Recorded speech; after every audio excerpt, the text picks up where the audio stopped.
येवला शहराला पाणीपुरवठा करणाऱ्या साठवण तलावामध्ये सध्या केवळ 2.20 मीटर इतकाच पाणीसाठा शिल्लक असून उपलब्ध पाणीसाठा अंदाजे 20 ते 25 दिवस पुरेल इतकाच आहे। पावसाळा सुरू झाला असला तरी अपेक्षित प्रमाणात पाऊस न झाल्याने तलावातील पाण्याची पातळी दिवसेंदिवस कमी होत आहे। सद्यस्थिती लक्षात घेता पिण्याच्या पाण्याचा काटकसरीने वापर करणे आवश्यक झाले आहे। त्यामुळे दिनांक 20 जून 2026 पासून येवला शहराचा पाणीपुरवठा 4 दिवसाआड करण्यात येत आहे। याची सर्व नागरिकांनी नोंद घ्यावी व पाण्याचा वापर अत्यंत जपून करावा, तसेच पाण्याचा अपव्यय टाळून नगर परिषदेस सहकार्य करावे असे आवाहन नगराध्यक्ष राजेंद्र लोणारी व नगरसेवकांच्या वतीने करण्यात आले आहे। येवले नगर परिषदेने पाणी पुरवठा संदर्भामध्ये जे 3 दिवस पाणी जनतेला देत होतो ते पाणी 4 दिवसाआड देण्यात येत आहे।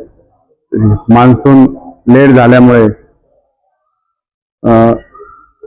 पाण्याची कमतरता भासते, त्यामुळे नागरिकांनी सतर्क राहावे व नगरपालिका प्रशासनाला मदत करावी। नामदार भुजबळ साहेब व समीर भाऊ यांच्या विशेष प्रयत्नातनं पाणी आलेले आहे।